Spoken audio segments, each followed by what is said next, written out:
నమస్తే welcome to our channel. నేను మిషాల్ని. ఏపీలో మోంతా తుఫాను తీవ్రంగా ఇబ్బంది పడుతున్నారని రైతులు మాజీ ముఖ్యమంత్రి జగన్మోహన్ రెడ్డి వాళ్ళ శ్రేణులతో వీడియో కాన్ఫరెన్స్ కాల్ కలుపుతున్నారు. అయితే ఇక ఏం చర్చిస్తున్నారు? ఇప్పుడు జిల్లాలుగా వారీగా వెళ్ళి శ్రేణులు రైతుల గురించి పరామర్శించడానికి వెళ్తున్నారు.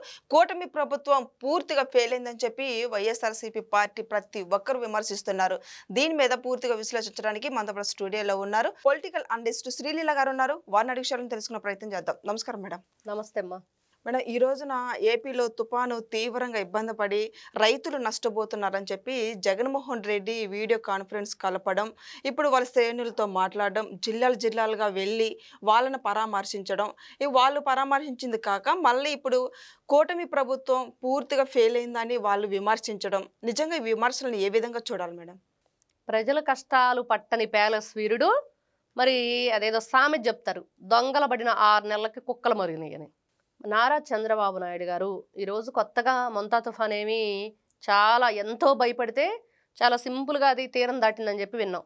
కానీ గతంలో హుదూద్ లాంటి సిచ్యువేషన్స్ వచ్చినప్పుడు నారా చంద్రబాబు నాయుడు గారు బస్సులో పడుకొని అసలు ఇక్కడ ఆ తుఫాన్ వచ్చిందా, ఎక్కడైతే వైజాగ్లో కైలాస్ గిరి కానీ అవన్నీ కూడా మొత్తం చల్లాచెదురైపోయి ఆ విగ్రహాలు కూడా ధ్వంసమైన పరిస్థితి మనం చూసాం. చెట్లన్నీ పడిపోయి కరెంటు విద్యుత్ స్తంభాలన్నీ పగిలిపోయి ఎక్కడికక్కడే గందరగోళమైన సిచ్యువేషన్లో ఆయన అక్కడే ఉండి మళ్ళీ గతంలో ఎలా ఉంది వైజాగ్ అలా తీర్చిదిద్ది నేను వెళతానని చెప్పి మనం ఎన్నో సిచ్యువేషన్స్ అట్లాంటివి చూసాము. ఈరోజు కొత్త కాదు, ముందస్తు చర్యలుగా గతంలో మనం ఏదన్నా మిస్టేక్ చేస్తే దానివల్ల ఎలాంటి సిచ్యువేషన్ మనం ఎదుర్కొన్నాము కాబట్టి చిన్న పామునైనా పెద్ద కర్రతో కొట్టాలి అనే ఆలోచనతోటి మొన్న ఏం జరిగింది, దీని యొక్క అంచనాలు అసలు చాలా దారుణమైన సిచ్యువేషన్ రాబోతుంది రాష్ట్రంలో. మరి తీరం దాటే టయానికి ప్రజల పరిస్థితి ఏంటి, మత్స్యకారులు ఏంటి, ఇంకా ఎంతమంది చిన్న చిన్న గుడిసెల్లో ఉండేవాళ్ళు ఉంటారు, వాళ్ళ పరిస్థితి ఏంటి, ఇవన్నీ ఆలోచించి గర్భిణీ మహిళలను ముందస్తుగా అడ్మిట్ చేయటం కానివ్వండి, హాస్పిటల్లో ఎవరైతే మత్స్యకారులు ఉంటారో వాళ్ళకి 3,000 రూపాయల డబ్బులు, అదేవిధంగా 25 కేజీలు రైస్ బ్యాగు, దాంతోపాటుగా వాళ్ళకి కావలసిన ఏదైతే సరుకు ఉండిద్దో సరుకులు అవి కూడా ఇవ్వటం జరిగింది వంట సామాగ్రికి సంబంధించి. కానీ ఈ రోజున మీరంటున్నట్లుగా Jaganmohan Reddy video conference programme ఇప్పుడు స్టార్ట్ చేశాడు. ఏం చెప్తాడు, వాళ్ళకి ఏం చేయమని ఆదేశాలు ఇస్తాడు అని అంటే ఆల్రెడీ ఆదేశాలు ఇచ్చేశాడు.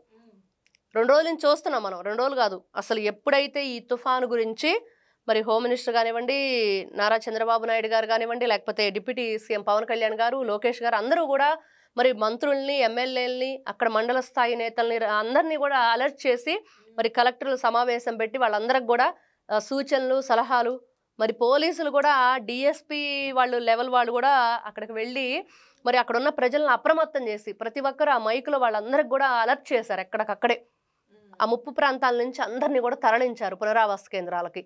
అంత గొప్పగా చెప్తుంటే వీళ్ళు ఏంటంటే చిన్న పామునైనా పెద్ద కర్రతో కొట్టండి అనే దానికి నీచాతి నీచంగా దేంతో కొడుతున్నారంటే ఎడ్లకి ఒక కాడు ఉంటుంది, ఆ కర్రతో కొట్టే ప్రయత్నం చేస్తున్నారు చంద్రబాబు నాయుడు. కొంతమంది నీచంగా పెట్టిన పోస్టులు నేనే చూశాను అది స్వయంగా. అంటే మీరు దేన్ని ఓర్చుకోలేరా, దేన్ని సహించలేరా? ప్రజలకి మంచి చేస్తున్న నాయకుడు, మంచి కోరుకునే నాయకుడు. ఈరోజు చూస్తున్నాం, ఇంట్లో శుభకార్యం ఉంది, తన తమ్ముడిని కోల్పోయి సంవత్సరం దాటిపోయిన తర్వాత ఆయన కొడుక్కి పెళ్లి కార్యక్రమం జరుగుతున్నా కూడా అక్కడ ఈయనే పెద్ద ఇంటికి మరి ఉండి ఆ కార్యక్రమాన్ని నిర్వహించవలసిన పరిస్థితిలో మరి జగన్మోహన్ రెడ్డి గారు ఎక్కడో తాడేపల్లి ప్యాలెస్లో అధికారంలో ఉన్నప్పుడు ఉన్నాడు, తర్వాత ఇప్పుడు బెంగళూరు ప్యాలెస్ యలహంక ప్యాలెస్లో ఉంటున్నాడు. మరి యలహంక ప్యాలెస్ నుంచి వచ్చాడా ఈ మనిషి? రాలేదు. రాకపోగా వీళ్ళు సృష్టిస్తున్న ఏదైతే ఈ ఫేక్ ప్రచారం అయితే ఉందో ఈ రోజున దాన్ని తీవ్ర స్థాయిలో జిల్లాల వారీగా తీసుకువెళ్ళండి అనే ప్రయత్నానికి ఈ వీడియో కాన్ఫరెన్స్ అనేది క్లారిటీ వచ్చింది. ఎందుకంటే మంచి చేసేవాళ్ళు ఈ రోజున మీరు అధికారంలో లేరు, లేకపోయినా కూడా ప్రజల గురించి మేము ఆలోచిస్తున్నాం, ఏదో చేస్తామని చెప్పేవాళ్ళు మరి నిజంగానే వచ్చారా? అసెంబ్లీకే రాని జగన్మోహన్ రెడ్డి మరి ఈ రోజున రాష్ట్రంలో ఉన్న అసెంబ్లీలో తను ఏ అసెంబ్లీ నియోజకవర్గాల్లో అయితే తను గెలిచాడో మరి ఆయన గెలవటం, వాళ్ళ మిగతా 10 మంది ఎమ్మెల్యేలు ఉండటం, 11 మంది కలిసి అసెంబ్లీకి వచ్చి ప్రజల గురించి, వాళ్ళ కష్టాల గురించి, ఆ ఏరియాకు సంబంధించి ఏ విషయాలను కూడా చర్చించడానికి ఇష్టపడని వీళ్ళు ఈ రోజున ఈ కార్యక్రమానికి వాళ్ళ నాయకుల్ని వాళ్ళందరినీ కూడా పంపించి మంచి చెడ్డ కనుక్కోండి అంటే దొంగలు పడిన 6 నెలలకి కుక్కలు మరిగినట్టు. అంటే 6 నెలలకు ఎప్పుడుకో వచ్చినట్లుగా ఉంది వీళ్ళ వ్యవహార శైలి. అయితే జగన్మోహన్ రెడ్డి మరి ఇప్పుడు వీడియో కాన్ఫరెన్స్ వాళ్ళు ఇప్పుడు వాళ్ళ శ్రేణులు కూడా మొత్తం కూటమి ప్రభుత్వం ఫెయిల్యూర్ అయిందనని వ్యాఖ్యలను అసలు ఏ విధంగా చూడాలి మేడం? ఫస్ట్ కూటమి ప్రభుత్వం ఫెయిల్యూర్ అయింది నిజంగా. ఎక్కడంటే వీళ్ళు ఏదైతే పిచ్చి రాతలు రాస్తున్నారో, పిచ్చి పిచ్చి మాటలు మాట్లాడుతున్నారో వీళ్ళ మీద చర్యలు తీసుకోపోవటంలో మాత్రం ఫెయిల్ అయింది. ఎందుకంటే ఈ రోజున చూస్తున్నాం ఏం జరిగిందని. ఇప్పుడుదా మనం అన్నీ చెప్పుకున్నాం. రాష్ట్రంలో ఎలాంటి సహాయ సహకార చర్యలు అందించారు, ఏ విధంగా నైట్ అంతా అక్కడే ఉండి మనం చూసాం. మన నైట్ చంద్రబాబు నాయుడు గారు అక్కడే ఉండి ప్రతి క్షణం పర్యవేక్షించారు. నిన్న కూడా మరి వెళ్ళి అక్కడ ఎక్కడెక్కడ ఏ ముంపు ప్రాంతాలు ఏ విధంగా నీట మునిగిని, పంట ఎన్ని హెక్టార్లలో ఎన్ని గ్రామాలకి మరి ఈ రోజున ముప్పు వాటిల్లింది, వాటి అంచనా ప్రకారం ఆయన కూడా వెళ్ళి చూశారు. మరి ఇన్ని రకాలుగా చర్యలు కొనసాగిస్తూ అన్నీ చేస్తున్నా కూడా వీళ్ళు ఇంత నీచంగా ప్రచారం చేస్తుంటే మరి ఎందుకు చర్యలు తీసుకోవట్లేదు?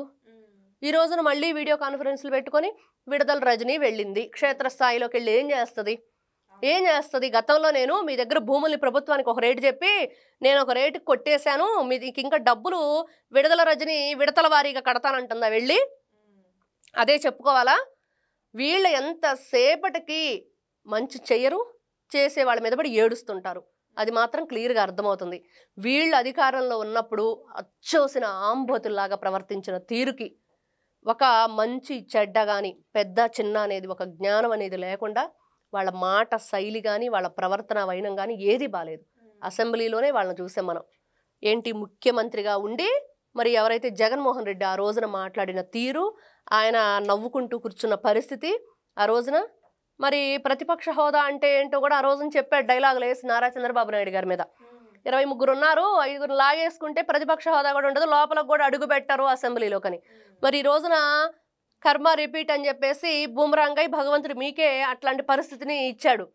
మరి ఈ రోజున కనీసం చేసిన తప్పులు తలుచుకొని క్షమాపణ కోరుకుంటూ ప్రజలకు మంచి చేద్దాం, మంచి చేసే వాళ్ళకి సహాయ సహకారాలు అందిద్దాం అనేది లేకుండా వీళ్ళు ఇంత ఫేక్ ప్రచారాలు. పత్తి కొనుగోళ్ల మీద కూడా వీళ్ళు విపరీతంగా విరుచుకుపడ్డాడు. ఏం చేస్తారు? వీడియో కాన్ఫరెన్స్ పెట్టుకొని పడుకోండి. ఏం చేస్తారు? మీరు నిద్రపోండి, అంతకంటే చేసేది ఏం లేదు.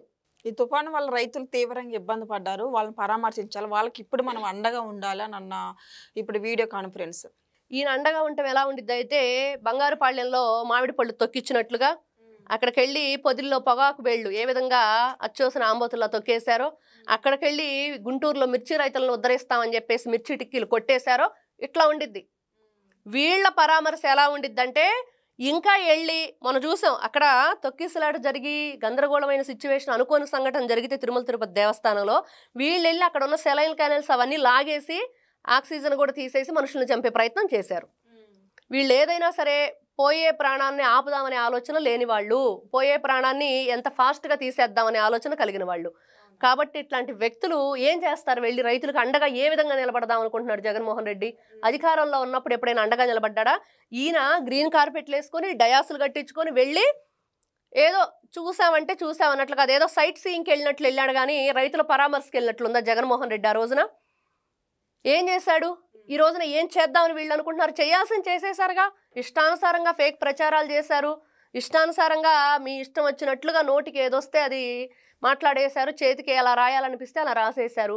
మళ్ళీ ఈ రోజున వీడియో కాన్ఫరెన్స్లో ఏం చేస్తాడు అంటే ఇదంతా ఒక పెద్ద drama, Jaganmohan Reddy drama. Already ప్రజల్లో స్టార్ట్ అయింది మేడం. ఇప్పుడు జగన్మోహన్ రెడ్డి ప్రజల్లోకి రాకుండా వాళ్ళ శ్రేణులను పంపించడం, జగన్మోహన్ రెడ్డి ఇంట్లో ఉండి వీడియో కాన్ఫరెన్స్ కాల్ ఏంటని ఇప్పుడు ఆల్రెడీ ప్రజల్లో నుంచి కూడా వస్తుంది. ఈ రోజున వాళ్ళు అదే అడుగుతున్నారు. అదేదో డైరెక్ట్గా ముఖ్యమంత్రిగా ఉండి నువ్వేం వెలగబెట్టావో, ఏమి రాష్ట్రాన్ని ఇచ్చేసావో అడుగుతాము. మరి ఆయన రావట్లేదు ఎందుకంటే భయం వేస్తుంది జగన్మోహన్ రెడ్డికి.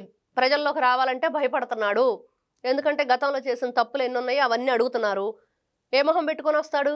ఏ విధంగా వస్తాడు? అందుకని చెప్పేసి ఆ తిట్లయ్యో మీరే తినండి, అవేదో ఆ తిప్పలయ్యో మీరే పడండి ఆ పాటలు అని చెప్పేసి మొన్న కోర్టు సంతకాలు అది ఫెయిల్ అయిపోయింది. అంతకుముందు స్కాన్ ఏదో రీకాలింగ్ చంద్రబాబు అని చెప్పి ఏదో స్కానర్ పెట్టి డబ్బులు కొట్టేస్తారు, అది అయిపోయింది.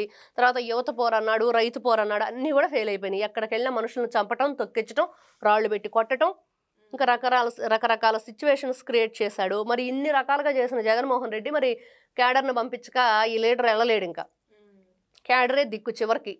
లీడరు ప్రజల్లోకి, ఒక లీడర్ అంటే క్షేత్రస్థాయిలోకి వెళ్ళి ఆ ప్రజల కష్టాలని, వాళ్ళ ఇబ్బందుల్ని తెలుసుకొని వాళ్ళకి ఏ విధంగా సహాయ సహకారం. అసలు ఎందుకు లాస్ట్ టైం విజయవాడలో జరిగిన దానికి వరదలకి వీళ్ళ బోట్లు వెళ్ళి అక్కడంతా కూడా గందరగోళాన్ని సృష్టించి ఇంకా దాన్ని తీవ్ర స్థాయిలో మలచాలని చెప్పి చూశారు. కానీ దాన్ని కంట్రోల్ చేసే సిచ్యువేషన్ ఎక్కడుంది? బుడమేరు పోయినప్పుడు మరి తర్వాత వెళ్ళి ₹1,00,00,000 ప్రకటించాడు. అది ఇంతవరకు ఇచ్చింది లేదు, చచ్చింది లేదు.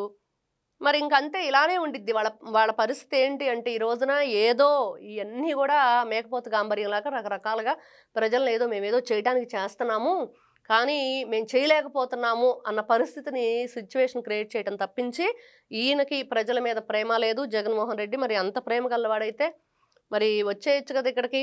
రేపు ఆయన బుధవారమే ఎప్పుడో దిగాలి, మామూలుగా అయితే వస్తాడు కదా మంగళవారం బుధవారం. మరి రాలేదు. ఎందుకు రాలేదంటే మేడం, ఈ రోజున సీఎం చంద్రబాబు నాయుడు గారు అంటే తుఫానాన్ని కూడా లెక్క చేయకుండా ప్రజల కోసం నిత్యం కష్టపడుతూ ఉన్నా ఇప్పుడు జగన్మోహన్ రెడ్డి వాళ్ళ శ్రేణులతో దిశానిర్దేశం చేయడం ఇది ఎంతవరకు వాస్తవం అంటారు మేడం? ఇక్కడ ఒకటమ్మా, అసలు మనం కరోనాను చూసాం. కరోనా టైంలో వైఎస్ జగన్మోహన్ రెడ్డి ముఖ్యమంత్రిగా ఉన్నాడు. ఈ రోజు అనిపిస్తుంది గతంలో విన్న వాటికి ఈ రోజున మన విజయవాడలో కూడా చూసాం. నారా చంద్రబాబు నాయుడు గారు మోకాళ్ళ లోతు నీళ్ళల్లో దిగి ఆ వయసులో ఏ విధంగా ఆయన తపన తాపత్రయం ప్రజల కోసం.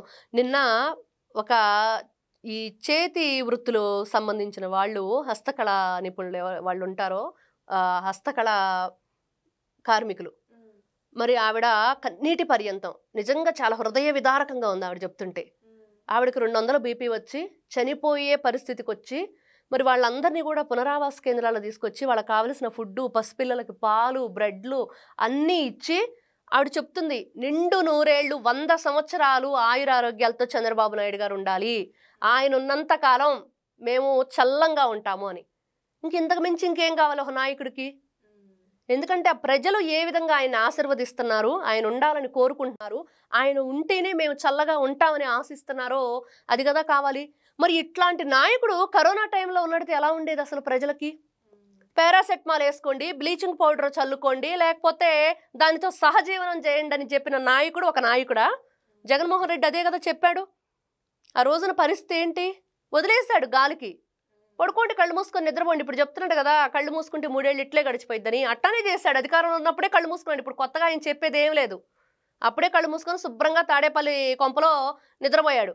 ఈ రోజున కాకపోతే బెంగళూరు వెళ్తున్నాడు. ఎందుకంటే హైదరాబాద్ వెళ్ళటానికి చెల్లెలు ఒప్పుకోదు, హైదరాబాదు ఇంటికి రానివ్వదనమాట ఆ లోటస్ పాండ్కి. అందుకని చెప్పి బెంగళూరు వెళ్తున్నాడు. మరి ఇట్లాంటి వ్యక్తి మరి ఈయన ఈ రోజున ఈ వీడియో కాన్ఫరెన్స్లు ఇవన్నీ కూడా చెల్లని నాణ్య లాంటి వాడు జగన్మోహన్ రెడ్డి అయిపోయింది.